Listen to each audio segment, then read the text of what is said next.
भारत माता की, भारत माता की, भारत माता की।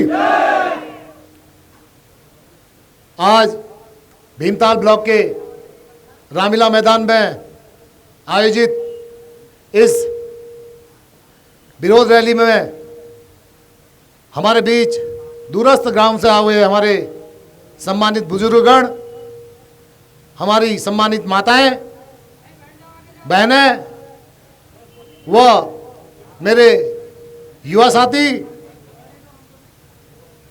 वो जो मेरे युवा साथी 3 दिन से लगातार इस कार्यक्रम की एक तैयारी कर रहे हैं, मेरे सहयोगी, मैं सभी का धन्यवाद करता हूं। आप लोगों ने दूरस्थ ओखलगांडा, भीमताल, धारी, रामगढ़ दूरस्थ क्षेत्रों से यहाँ पर आकर इतनी संख्या में इस विरोध प्रदर्शन में सहयोग के लिए यहाँ पर आए। मैं आप सभी का धन्यवाद करता हूँ, प्रणाम करता हूँ आपको।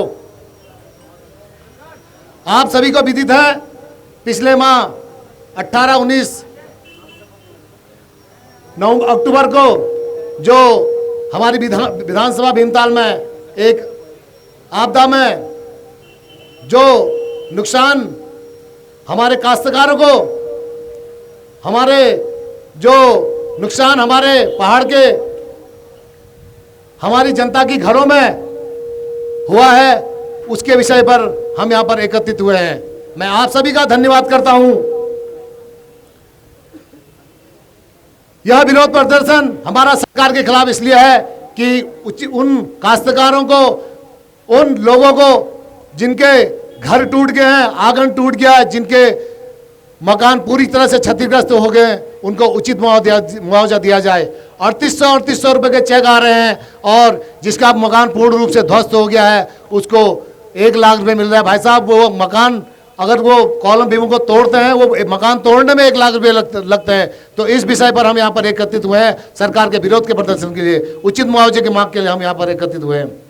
और इसके अलावा हमारी विधानसभा में ऐसी महत्वपूर्ण मांगे हैं जो आज तक किसी ने भी इस विषय पर ना चर्चा की, ना विधानसभा में, ना सरकार के सामने, ना शासन के सामने यह मुद्दे उठाए गए। वो मुद्दा है, सर्वप्रथम जो हमारा प्राधिकरण का मुद्दा है। प्राधिकरण का एक ऐसा मुद्दा है, ठीक है भैया, प्राधिकरण जो कॉमर्शियल है उनके ऊपर प्राधिकरण लागू हो, पर जो लोग अपना 1200 स्क्वायर फीट का, 1500 स्क्वायर फीट का मकान बनाना चाह रहे हैं, वो गरीब आदमी 8-10 लाख रुपए का जो मकान बनाना चाह रहा है, मकान नहीं बना पा रहा है। प्राधिकरण में इतनी फीस लग रही, इतनी कागज लग रहे, इतने फॉर्मेलिटीज लग रही है, तो वो मकान बनाने से रह जा रहा है। तो सर्वप्रथम हम प्राधिकरण का भी अपने क्षेत्र से हटाने का एक मांग सरकार को एक मांग पत्र के रूप में हम देंगे। जिस तरह से पिछले 2-3 साल से कोरोना का प्रकोप हमारे पूरे देश में है, उस विषय पर मैं कहना चाहूंगा कि नैनीताल में हमारे बोट चालकों को जो कोरोना के समय में मुआवजा मिला, हमारे भीमताल और नकुचियाताल के बोट चालकों को वो मुआवजा अभी तक क्यों नहीं मिला? उसके लिए भी हम सरकार से मांग उठाना चाह रहे हैं। और उसी के साथ साथ होटल व्यवसायी, home stay, travels, catering, tent व्यापारी को मुआवजा देने की मांग हम करते हैं। जैसा कि आप जानते हैं, हमारा जो पहाड़ी क्षेत्र है, भीमताल, रामगढ़, ओखलगांडा एक दूरस्थ ग्रामीण एरिया है, जहां पर स्वास्थ्य की उचित सुविधा न होने के कारण आज भी मैंने देखा है, ओखलगांडा के अधिकतर गांवों में आज भी कम से कम 90% बच्चे बगैर जांच परख के पैदा हो रहे हैं। ये बहुत बड़ा दुर्भाग्य हमारे लिए है। ना वहाँ पर अल्ट्रासाउंड मशीन है, ना एक्सरे मशीन है। उसके लिए भी हम दूरस्थ गांव में एक्सरे मशीन और अल्ट्रासाउंड मशीन की मांग करने के लिए यहाँ पर एकत्रित हुए हैं। और जिस तरह से हमारे पहाड़ों में युवा प्रतिभाएं हैं, उनको खेल मैदान के अभाव से वो लोग आगे नहीं बढ़ पा रहे हैं।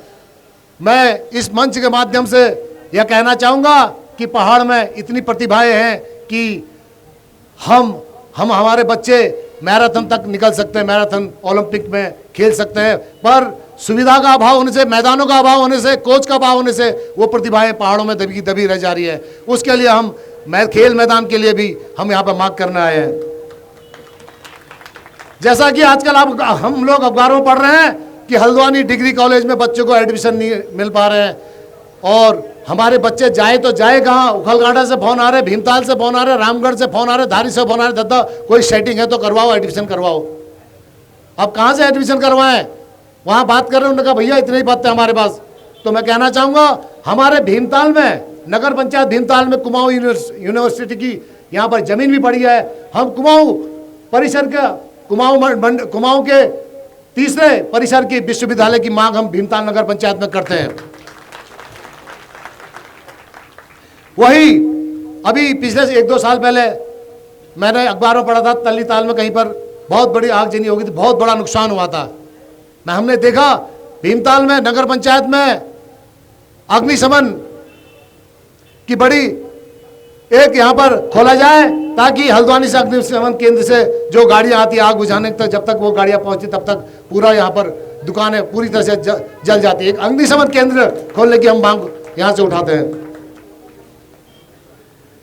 मैं आपके संज्ञान में लाना चाहूँगा कि पिछले महीने अक्टूबर में जब 19 अक्टूबर को जब आपदा आई थी, तो आपदा के दौरान जब मैं 19 तारीख को मैं घर से निकला अपनी टीम के साथ, तो हम मशीन लेकर तल्ला रामगढ़ की तरफ हमें निकले। किसी ने बताया वहाँ भैया 10 लोग दब के मर चुके हैं। तो मैंने सोचा, अपनी टीम से हमने डिस्कस किया, भैया चलो निकलते हैं, छाता होता लेके मशीन लेके निकले। बहुत डरावना मौसम था कि लोग अपने घर से बाहर निकलने में डर रहे थे। तो अब हम वहाँ से 12 किलोमीटर तल्ला रामगढ़ तक हम पैदल, हमारे करीब 12-15 लड़कों की टीम वहाँ पर गई। हमने कोशिश करी जूतिया रामगढ़ जाने की, पर नदी का इतना भयावह रूप था कि सारे पैदल पुल बह गए थे, सारे रास्ते टूट गए थे, तो हम लोग वहाँ तक नहीं पहुँच पाए।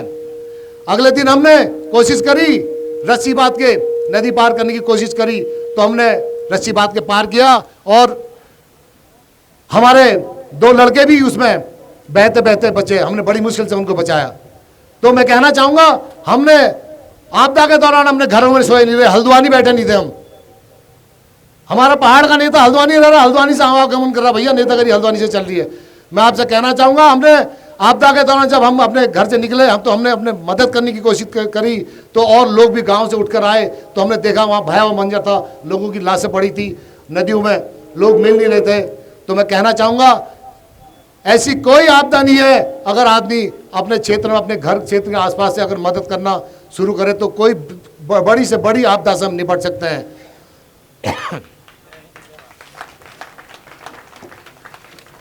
मैं आपको इस मंच के माध्यम से कहना चाहूँगा, हमारा भीमताल नगर पंचायत में औद्योगिक क्षेत्र के लिए बहुत सारी भूमि यहाँ पर है जिस पर अतिक्रमण भी हो रहा है। तो मैं कहना चाहूँगा सरकार से, इस मंच के माध्यम से आवाज़ उठाना चाहूँगा कि उस औद्योगिक भूमि में हमारा फैक्ट्रियाँ लगाई जाएँ, छोटे छोटे लघु उद्योग खोले जाए, ताकि हमारे जो पहाड़ के बेरोजगार युवक साथी हमारे रुद्रपुर सिडकुल में जो नौकरी कर रहे हैं, 8-8, 10-10, 12-12 हज़ार की नौकरी कर रहे हैं, उनको यहाँ पर नौकरी मिल सके।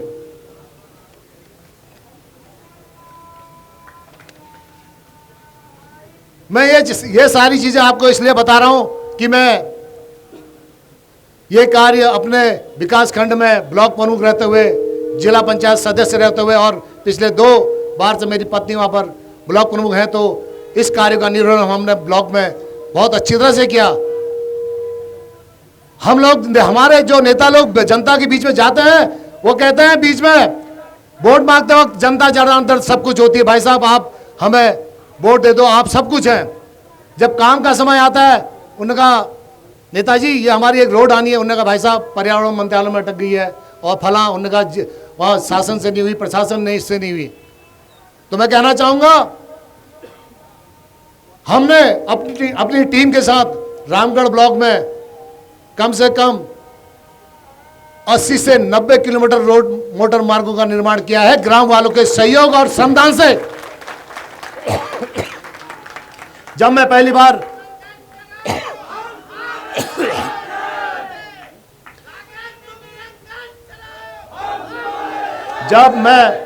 बार ब्लॉक प्रमुख बना, तो मैंने देखा कि लोग रोडों की मांग कर रहे हैं।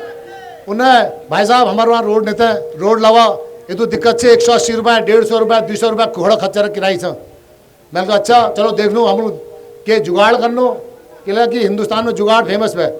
तो हम कोशिश करी लोगों को इकट्ठे करा। मेरे को 180 रुपये खच्चर से मेरे को नान है, नान काश्तकार, ठुल काश्तकार साल भर में 50 से 60 हज़ार, 10 हज़ार से 50 हज़ार तक का जो हमारा खच्चर, घोड़े खच्चरों को जो सामान लाने में ले जाने में लगता है, इतना हर एक काश्तकार का खर्च होता है। मैंने एकजुट हो, एकता का परिचय दो, गांव का एकजुटता का परिचय दो, कोशिश करते हैं। तो हमने एकजुटता का परिचय दिया, तो हमने शुरू करा, तो लोगों ने श्रमदान किया, हमने सहयोग किया। उन लोगों की एकजुटता की वजह से हमने उन गांव में रोड डाल के दिखाई है। 5-5 किलोमीटर, 6-6 किलोमीटर रोड हमने एक एक गांव में काटी है। अभी धनकनिया ग्राम सभा की बात बता रहा हूं। धनकनिया हमारा रामगढ़ ब्लॉक का दूरस्थ गांव है। कम से कम 60 से 70% वहां से पलायन हो चुका है केवल रोड के चक्कर में। तो वहाँ के ग्रामीण जनों ने मेरे पास आए, हमने कहा भाई साहब हमारे वहाँ भी रोड का काम करना। मैंने एकजुट हुए।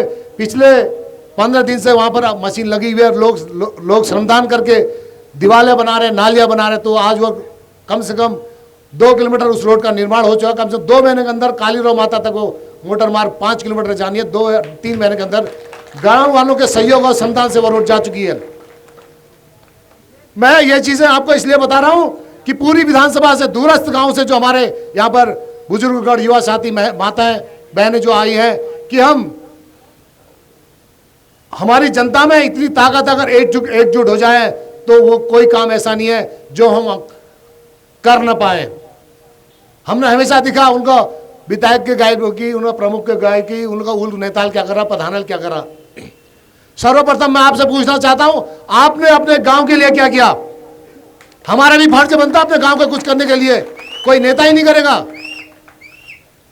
तो मैं कहना चाहूंगा इस मंच के माध्यम से, अगर आप जागरूक हैं तो आप कोशिश करेंगे जरूर आपके गांव में वो काम जो नहीं हो पाए वो काम जरूर हो सकेंगे। और मैं भरोसा दिलाता हूं कि आने वाले समय में अगर आपने मुझे आशीर्वाद दिया तो मैं वो काम करके दिखाऊंगा जो काम आज तक कोई नहीं कर पाया। और मैं इस मंच के माध्यम से आपको यह भी बताना चाहता हूं, कुमाऊं में हमारा ब्लॉक जो रामगढ़ आज नंबर 1 में है।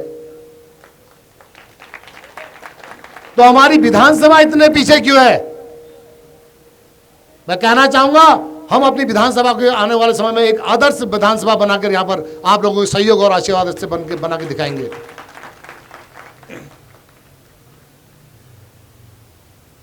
मेरे युवा साथी, मातृशक्ति, बुजुर्गगण सभी लोग जानते हैं 2022 का जो चुनाव है काफी महत्वपूर्ण चुनाव है। और हमारे उत्तराखंड का सबसे बड़ा दुर्भाग्य है कि यहाँ पर लोकसभा की केवल 5 सीटें हैं। इसलिए जो बड़ी राजनीतिक पार्टियां हैं, भारतीय जनता पार्टी चाहे कांग्रेस है, यहाँ पर ज्यादा ध्यान नहीं दे पा रही है। हमारा दुर्भाग्य तो उसी दिन से शुरू हो गया था। उत्तराखंड का पहला मुख्यमंत्री इन्होंने हमें कौन दिया? नित्यानंद दिया, जिसको उत्तराखंड की ना संस्कृति का पता था ना भौगोलिक परिस्थिति का पता था, वो हमारे मुख्यमंत्री यहाँ पर हमारे ऊपर थोप दिए गए। इस 22 साल के उत्तराखंड में आज हमारे पास सबसे बड़ी जो विकास हुआ, 11 मुख्यमंत्री दिए इस उत्तराखंड ने हमें, हमारे नेताओं ने हमें। ये बहुत बड़ा दुर्भाग्य है। मैं कहना चाहूंगा आने वाले 2022 का चुनाव कई मायनों में महत्वपूर्ण है। उत्तराखंड 22वें वर्ष में प्रवेश कर रहा है, बल्कि हमारे भविष्य के लिए कैसा जनप्रतिनिधि हो ये आप लोगों को तय करना। भीमताल विधानसभा का जनप्रतिनिधि कैसा हो।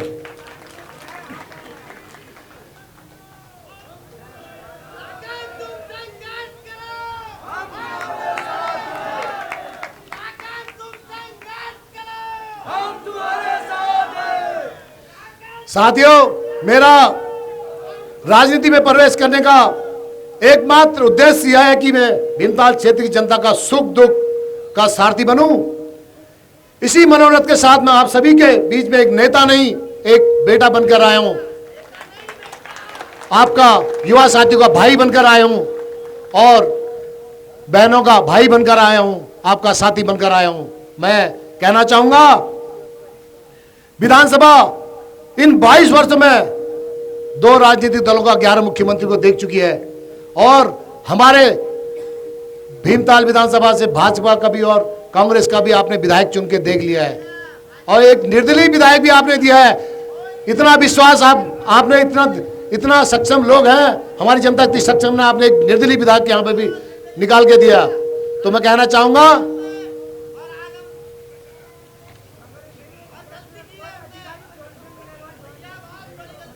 कोई बात नहीं, गलती है ना, बार बार नहीं होनी गलती, ठीक है ना। दोबारा गलती होगी, दोबारा गलती होगी क्या? दोबारा गलती होगी ना, होनी चाहिए। तो मैं पुनः आप सभी हमारे उखलकांटा, धारी, भीमताल, रामगढ़ से दूरस्थ गांव से जो बड़े बुजुर्ग आए हैं, मुझे भी विश्वास नहीं था इतने जो बुजुर्ग इतने दूर दूर से भी, अमजद मिडार से भी आए थे, कौनता पटरानी के भी आए थे, और हरिस्ताल, ककोड़, और इधर हमारे कुकना, बजवाल गांव, धैना, तल्ला काटा, मल्ला काटा के भी लोग हमारे बीच में आए, और धारी से घरिया, चिनिया। तो मैं कहना चाहूंगा कि इतनी संख्या में लोग यहाँ पर आएंगे और यहाँ पर आकर इस जनसभा को यहाँ पर सुनेंगे, तो मैं आप सभी का पुनः धन्यवाद करता हूँ। नैनवाल जी, मौन पद यात्रा है।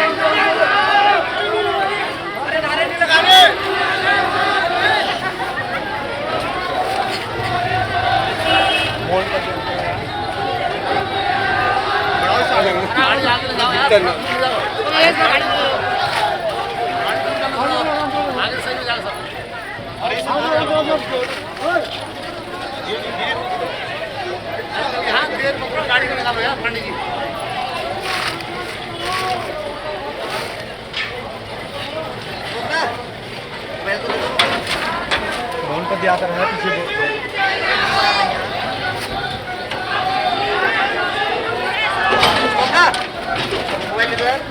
लाइव ये लो आगे के लिए।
आगे चलो, आगे ले जाओ गाड़ी।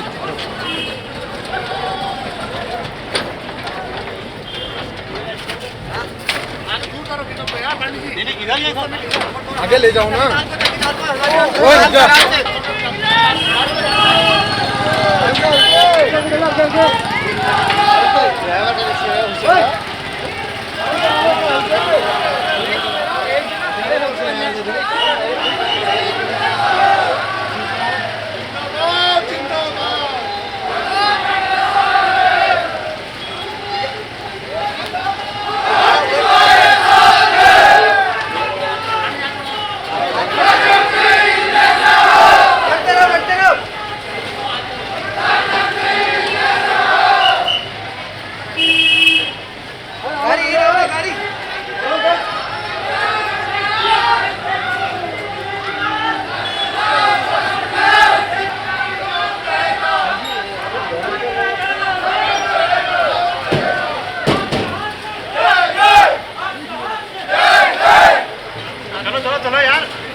रुपया चलना छोटे छोटे मकान लीजिए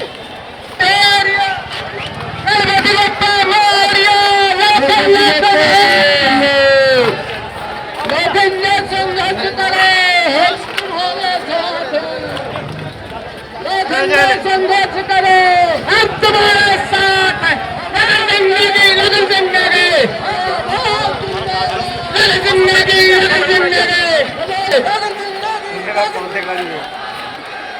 हर हर महादेव हर हर महादेव हर हर महादेव हम तुम्हारे साथ हैं